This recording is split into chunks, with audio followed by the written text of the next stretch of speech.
नमस्कार दोस्तों, मेरा नाम है विजय कुमार। आप देख रहे हैं कॉमिक्स पिटारा चैनल को। तो चलिए दोस्तों, हम लोग कॉमिक्स पढ़ रहे थे सम्मोहन, जो कि नागराज की कॉमिक्स है और इसका पहला पार्ट मैंने अपने चैनल पर अपलोड कर दिया है। पहले पार्ट में मैंने इस कॉमिक्स को 20 पेज तक कवर कर लिया था। अब इस पार्ट में इसके आगे कहानी को शुरू करते हैं। अरे, ये भीड़ को अचानक क्या हो गया? ये मुझ पर हमला क्यों कर रहे हैं और ये मुझे पहचान भी नहीं रहे हैं? चक्कर क्या है? चक्कर कुछ भी हो, मुझे इनको रोकना होगा, क्योंकि इनके हमले से मुझे तो कोई फर्क नहीं पड़ेगा, पर यह बच्चा घायल हो सकता है। नागराज के हाथों से निकलकर सर्प सेना भीड़ की तरफ उड़ चली। मेरे सर्प भीड़ पर हमला तो नहीं करेंगे, लेकिन इनकी उपस्थिति ही भीड़ को तीतर बीतर रखने के लिए पर्याप्त रहेगी। मुझे छोड़ दो नाग राक्षस, मुझे मम्मी के पास जाना है। बच्चा आजाद हो गया है, पर अब यह नाग राक्षस हम पर भयानक कीड़े छोड़ रहा है। भागो। भागना समस्या का हल नहीं है। एक बच्चा इसके हाथों से बच गया है तो ये दूसरे बच्चों पर हमला करेगा। इसको खत्म करना ही समस्या का अंत होगा, वरना ये हमारे बच्चों को मार डालेगा। बचेगा तब कुछ कर पाएगा ना। मैं अभी इसके सीने में सारी की सारी गोलियां गाड़ देता हूँ। अब ये मुझ पर गोलियों से हमला कर रहे हैं, साथ ही साथ पथराव भी तेज हो गया है। ये भीड़ अनियंत्रित हो रही है। इससे पहले कि ये सार्वजनिक संपत्ति को नुकसान पहुंचाए, मुझे इनको रोकना होगा। हल्की विस्फुंकार ये काम कर सकती है। उससे ये लोग सिर्फ बेहोश हो जाएंगे, पर जान का खतरा नहीं होगा। नागराज की विस्फुंकार ने सचमुच तहलका मचा दिया। ओह! ये तो नागराज की तरह ही विस्फुंकार भी छोड़ रहा है। इस पर गोलियों का भी असर नहीं हुआ, जैसे नागराज पर नहीं होता है। कहीं ये नागराज ही तो नहीं है, जिसको रूप बदलने के कारण हम पहचान नहीं पा रहे हैं? हाँ, ये नागराज ही होगा। सुना है इसके अंदर इच्छाधारी शक्ति है, उसी से ये अपना रूप बदलकर शैतान बन गया है। नागराज शैतान बन गया है, हम पर भयानक जीव और विस्फुंकार छोड़कर हमको मारने की कोशिश कर रहा है। ऐसी बातें जब फैलनी शुरू होती है तो पूरे शहर में जंगल की आग की तरह फैलती है। What nonsense! क्या बकवास कर रहे हो राघव? नागराज मर जाएगा, पर शैतानों जैसे काम कभी नहीं करेगा। वो ऐसे ही काम कर रहा है मैडम। यकीन ना हो तो आप भारतीय न्यूज़ चैनल पर सजीव प्रसारण देख लीजिए। निशा वहां पर पहुंचकर न्यूज़ कवर कर रही है। क्या हुआ भारती? ये नागराज के शैतान बनने की क्या बात हो रही थी? मैंने आपको करण वसी के शो के बारे में बताया था ना दादाजी। ये भी जरूर उसी का फैलाया सम्मोहन जाल है। उसने लोगों पर ऐसा सम्मोहन कर दिया है कि वे नागराज को सामान्य रूप में देखने के बजाय एक शैतान के रूप में देख रहे हैं। खैर, ये बात तो अभी साबित हुई जाती है क्योंकि जहाँ तक मुझे पता है, किसी टीवी कैमरे को सम्मोहित नहीं किया जा सकता है। मुझे विश्वास है कि टीवी स्क्रीन पर नागराज अपने सामान्य रूप में ही नजर आएगा।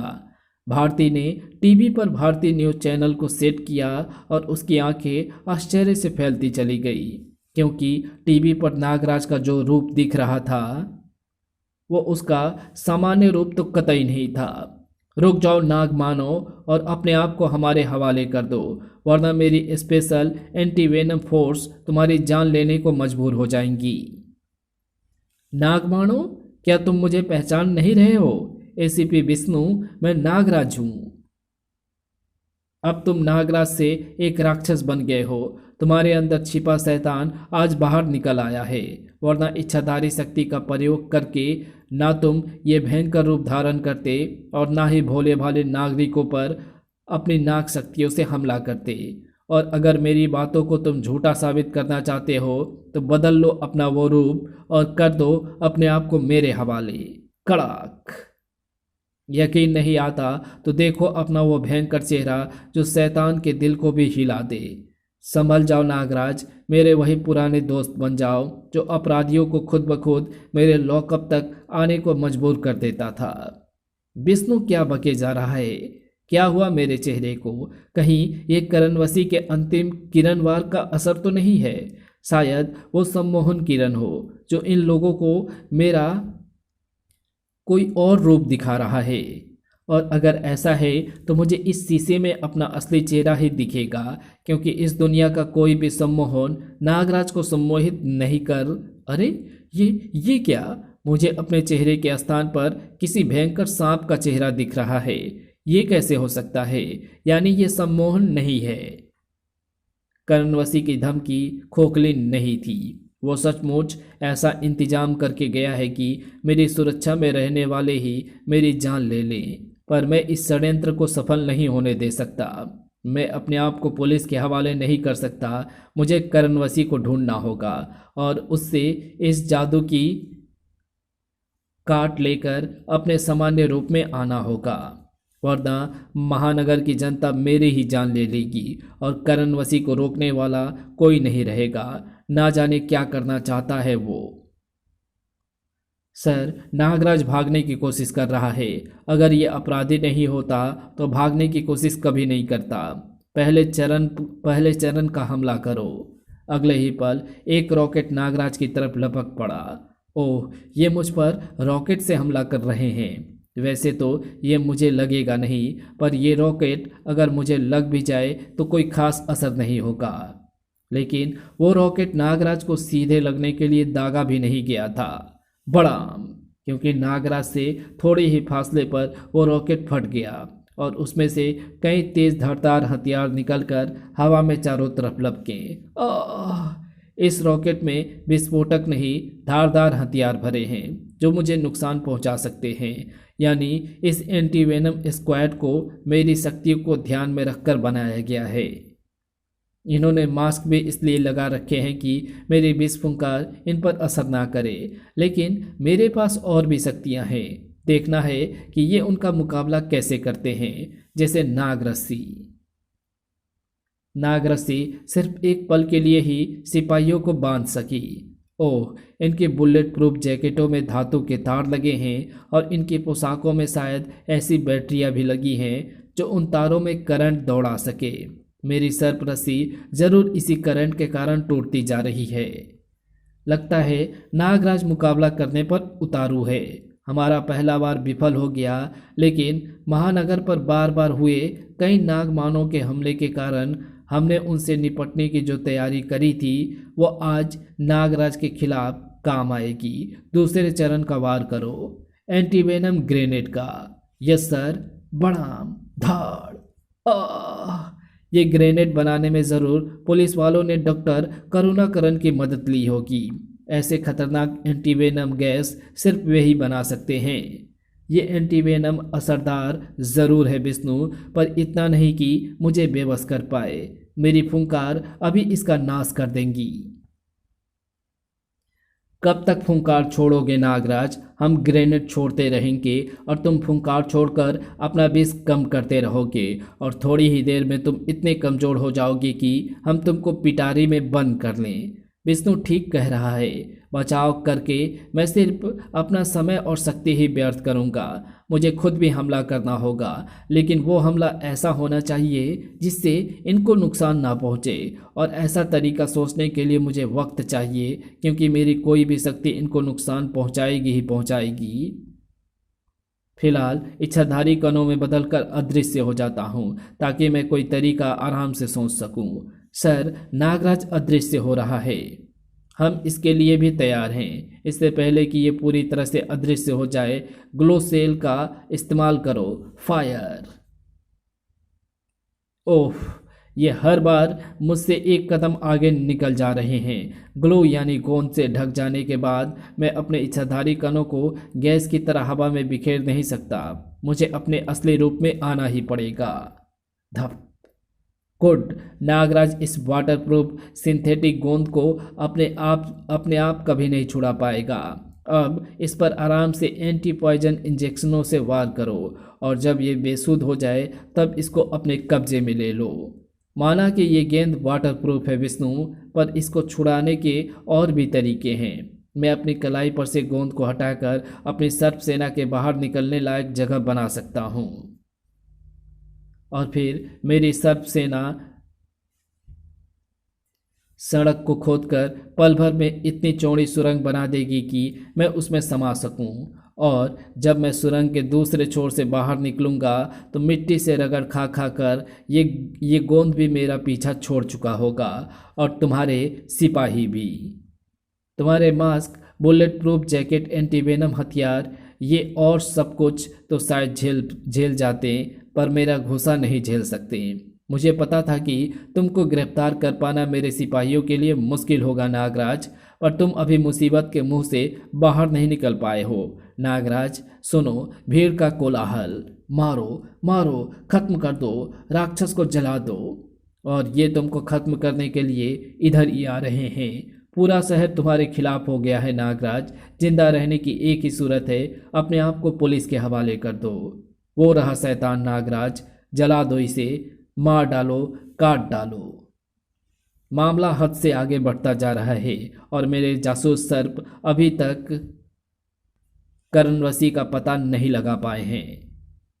मुझे कर्णवसी का पता जल्दी से जल्दी लगाना होगा, और इसके लिए अब मुझे अपने सर्पों के साथ साथ भारतीय कम्युनिकेशन की भी मदद लेनी होगी, जिसके रिपोर्टर महानगर के हर कोने में मौजूद हैं। रुक जाओ नागराज, मेरे सिपाही बेहोश हो गए हैं तो क्या? मैं अभी होश में हूँ, मैं तुमको भागने नहीं दूंगा। ये जरूर एंटी पॉइजन इंजेक्शन होगा।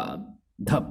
सॉरी विष्णु, तुम पर वार करके मुझे कोई खुशी नहीं होगी, परंतु मुझे रोककर तुम कर्णवसी की मदद कर रहे हो और अपना नुकसान, और मैं तुम्हारा नुकसान कभी नहीं होने दे सकता। तड़ाक। जैसा कि आप देख रहे हैं, नागराज अपने पुराने दोस्तों तक पर वार करने में नहीं हिचक रहा है। क्या नागराज सचमुच राक्षस बन गया है? दिस इज निशा फॉर भारतीय न्यूज चैनल। न्यूज चैनल पर लगातार नजर गड़ाए हुए भारती भी सोच में डूब गई। क्या निशा का कहना सच है? नागराज क्या सचमुच नागराक्षस बन गया है? क्योंकि अगर ये सम्मोहन का असर होता तो टीवी कैमरा नागराज का असली रूप ही दिखाता। अब इस समस्या से मैं कैसे निपटूं? ओह, फोन, ये किसका हो सकता है? नागराज का? पर यह फोन नागराज का नहीं था। फोन करने वाले थे डॉक्टर करुणाकरन। हाँ, मैं भारती। अच्छा, आपने भी वो सजीव प्रसारण देख लिया? आपकी क्या राय है? मामला बहुत सीरियस है भारती। मैं सांपों के बारे में काफ़ी कुछ जानता हूँ, पर नागराज वास्तव में एक मानव है जिसमें नाग रूप में बदल सकने की इच्छाधारी शक्ति है। इसलिए उसको क्या हुआ है ये तो उसके पूरे चेकअप के बाद ही कहा जा सकता है, पर चेकअप के लिए उसको पकड़ना ज़रूरी है, और ये काम असंभव नहीं तो मुश्किल तो है ही। खैर, फिलहाल तो मैंने तुमको सतर्क करने के लिए फ़ोन किया है। अगर नागराज अपने पुराने मित्र एसीपी विष्णु पर हमला कर सकता है तो मुझ पर भी तो कर सकता है, और तुम्हारी भी तो कुछ जान पहचान है ना उससे? हाँ हाँ, है तो, पर कुछ खास नहीं। फिर भी तुम सतर्क रहना। मैं सतर्क रहूंगी। हाँ जी, आपने 20 अमृत का महानगर पर हमला होने के बाद जो हथियार बनाकर मुझे न्यूज़ चैनल पर दिखाने के लिए दिया था वो मेरे पास है। जी हाँ, मैं जानती हूँ वो नागराज पर भी असरदार होगा। गुड। तो अगर नागराज तुम्हारे सामने पड़ जाए तो उस पर काबू पाने की कोशिश करना, ताकि मैं उसे यहाँ पर लाकर उसका चेकअप कर सकूं और उसकी समस्या समझ सकूं। Okay, bye bye doctor Karunakaran. Bharti, दरवाजा खोलो जल्दी। टक टक। अरे, ये भारती को क्या हो गया? शायद ये मेरे भयानक रूप से डर गई है, या मुझे पहचान भी नहीं पा रही है। खैर, इसको तो मैं समझा लूँगा, पर यहाँ पर ज़्यादा देर खड़ा रहना खतरनाक हो सकता है। अगर किसी ने मुझे यहाँ खड़े देख लिया तो उग्र भीड़ शायद इस घर पर ही हमला कर दे। अगर दरवाज़ा नहीं खुला तो मुझे दरवाज़ा तोड़कर अंदर जाना होगा। वैसे भी विष्णु द्वारा मारे गए एंटीवेनम इंजेक्शन ने मुझे थोड़ा कमज़ोर कर दिया है, और मुझ में इतनी शक्ति नहीं बची कि मैं खड़े खड़े दरवाज़ा खुलने का इंतजार करूं। नागराज द्वारा किया जाने वाला हर कार्य एक नई गलतफहमी पैदा कर रहा था। ओह, यानी तुम सचमुच शैतान बन गए हो नागराज। अगर ऐसा नहीं होता तो तुम खलनायकों की तरह शीशा तोड़कर अंदर आने की कोशिश नहीं करते। ये तुम क्या कह रही हो भारती? मैं शैतान नहीं बना हूँ। ये कर्णवसी की किसी सम्मोहन किरण का असर है। मैं भी तुम्हारी बातों से एतबार करना चाहती हूँ नागराज, पर क्या करूँ, सारे तथ्य तुम्हारे खिलाफ हैं। मैं तुम्हारा यकीन नहीं कर सकती। ये क्या कह रही हो भारती? मुझे तुम्हारी मदद की ज़रूरत है। ये सब करणवसी का किया धरा है और इसकी काट जानने के लिए मेरा उसे ढूंढना बहुत ज़रूरी है। उसको ढूंढने में मुझे भारतीय कम्युनिकेशन की मदद चाहिए। नहीं नागराज, अगर ये सम्मोहन होता तो टीवी कैमरे पर तुम्हारा असली शक्ल आती। बेगुनाह जनता की भीड़ पर तुम अपनी नाक शक्तियों का प्रयोग ना करते और विष्णु जैसे पुराने दोस्त पर हमला भी ना करते।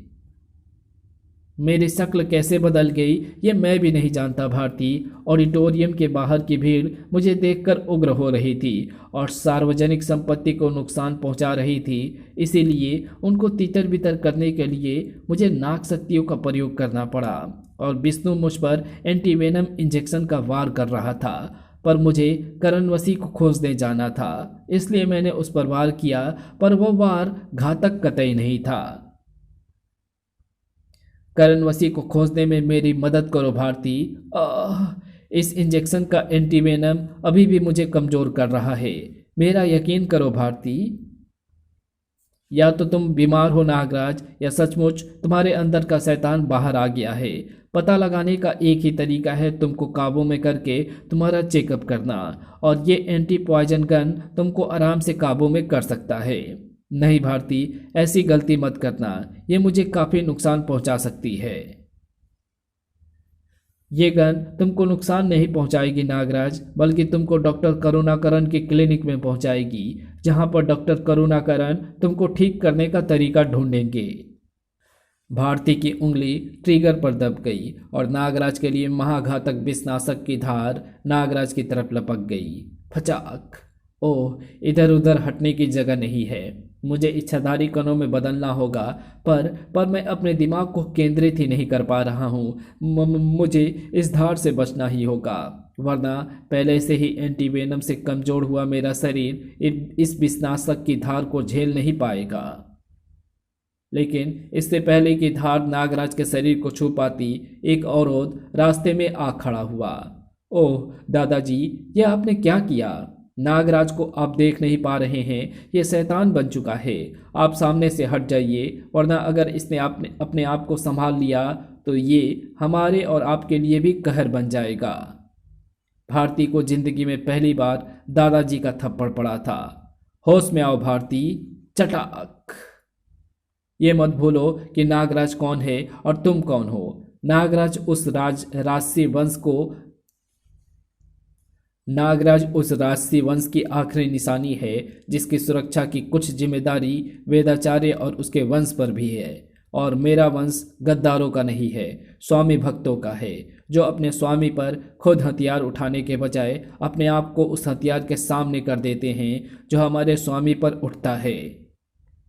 नागराज पर हमला करने से पहले तुमको वेदाचार्य की लाश पर से गुजरना होगा, और ध्यान रखना, अपने स्वामी की रक्षा के लिए वेदाचार्य तुम्हारी लाश गिराने से भी नहीं हिचकेगा। ये आप क्या कह रहे हैं दादाजी? ऐसा तो मैं कभी सोच भी नहीं सकती। मैं तो नागराज की मदद ही कर रही हूँ। बिना चेकअप के उसके रूप बदलने का पता नहीं चल सकता। अगर आप इसका बदला रूप देख पाते तो। मैं जो देख पा रहा हूँ वो तुम नहीं देख पा रही हो भारती। मैं नागराज के रूप को अपने मानस तरंगों के जरिए देख पा रहा हूँ, और नागराज का रूप तो मुझे सामान्य ही दिख रहा है, यानी तुमको दृष्टि भ्रम हो रहा है। मैं ठीक हूँ, फिर सबके साथ साथ मुझको भी अपना रूप राक्षस जैसा क्यों दिख रहा है? तुम्हारे शरीर के चारों तरफ मैं सम्मोहन किरणों का एक घेरा महसूस कर रहा हूँ नागराज। ये सम्मोहन किरणें ही बाकी सबके साथ साथ तुमको भी अपना रूप भयानक बनाकर दिखा रही है। पर दादाजी, सम्मोहन इंसानों या पशुओं की आंखों पर ही असर करते हैं, कैमरे की आंख पर नहीं। फिर टीवी पर नागराज शैतान जैसा क्यों नजर आ रहा है? हाँ, मुझे शीशे तक में अपना प्रतिबिंब शैतान ही नजर आ रहा था। ये घेरा अत्यंत तीव्र सम्मोहन किरणों का है, इसलिए ये प्रतिबिंब को भी उसी रूप में दिखा रहा है। और रहा टीवी कैमरे द्वारा भी यही भयानक रूप दिखाने का कारण, तो जहां तक मेरी जानकारी है, टीवी कैमरा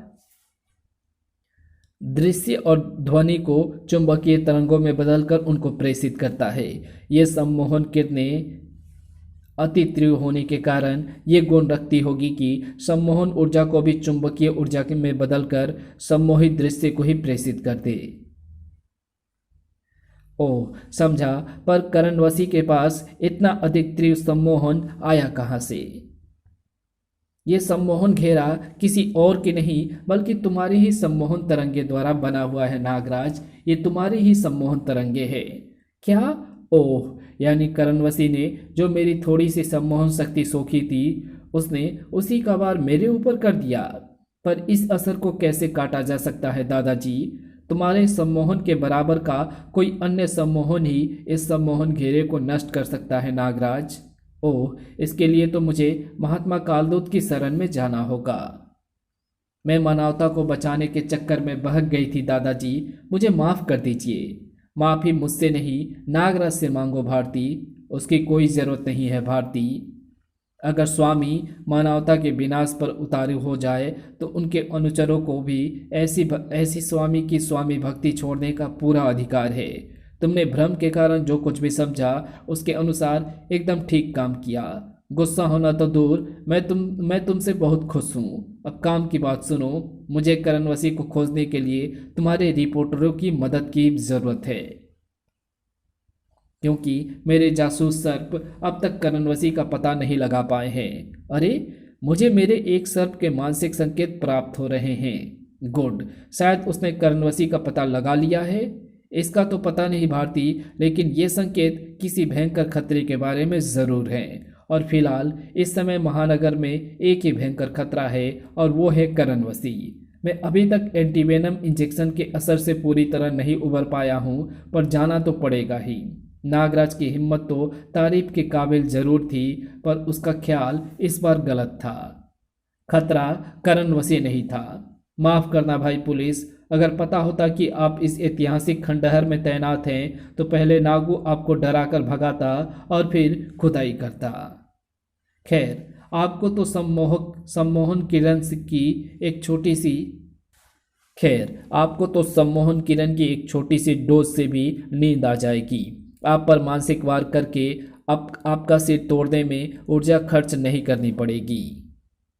हमारी ऐतिहासिक धरोहर पर पूरे देश की आंखें रहती है दुष्ट सर्प, सिर्फ एक सिपाही की नहीं। हई, बैकग्राउंड से कौन बोला? ओह, यहाँ तो बहुत पुलिस वाले तैनात हैं और आश्चर्य की बात यह है कि ये अपनी ड्यूटी भी कर रहे हैं। कुछ घूस वूस ले लो भाई, फिल्म में तो तुम लोग ऐसा ही करते हो। तर तर तर तर, हाय, मर गया। हम फिल्मी पुलिस वाले नहीं हैं साहब, हम उस कमांडो फोर्स के हैं जिनको आतंकवादी धमकियों के मद्देनज़र इन ऐतिहासिक धरोहरों पर तैनात किया गया है। मर गया, पर यह था कौन? हमको फिल्मी कह रहा था, पर खुद फिल्म के सेट से भागा हुआ लग रहा है। इसका मेकअप उतार कर देखते हैं, आओ। इज्जत तो उतार दी नागू की, अब और क्या उतारोगे? कम से कम मरने से पहले एक घुट जहर तो पिला दो। ये तो जिंदा है। असंभव, गोलियां तो इसके बदन के आर पार हो गई थी। तभी तो मैं मरा नहीं, अंदर अटकी रहती तो शायद खांस खांस कर मर जाता। वैसे भी मैं इतना बिजी हूं कि मेरे पास मरने तक की फुर्सत नहीं है। खैर, मेरे पास ज़्यादा वक्त नहीं है, वरना 2-4 डायलॉग और मारता। फिलहाल तो यहाँ पर सिर्फ आप ही लोग हैं मारने के लिए। जल्दी मार खा लो, फिर मुझे खुदाई भी करनी है। ताड़ तड़ाक। दोनों पुलिस वालों के शरीर हवा में उड़ते हुए पथरीली दीवार की तरफ लपके। पत्थरों से टकराकर सिपाहियों के कुछ हड्डियों का टूट जाना निश्चित था, पर पथरीली दीवार और सिपाहियों के बीच में एक चट्टानी जिस्म आ गया। नागराज के रहते ना कोई मरेगा और ना ही कोई विनाश फैलाएगा। अरे अरे, अच्छी खासी थ्रिलर चलते चलते ये हॉरर फिल्म कहाँ से शुरू हो गई? माँ बचाओ! 1 मिनट जानी।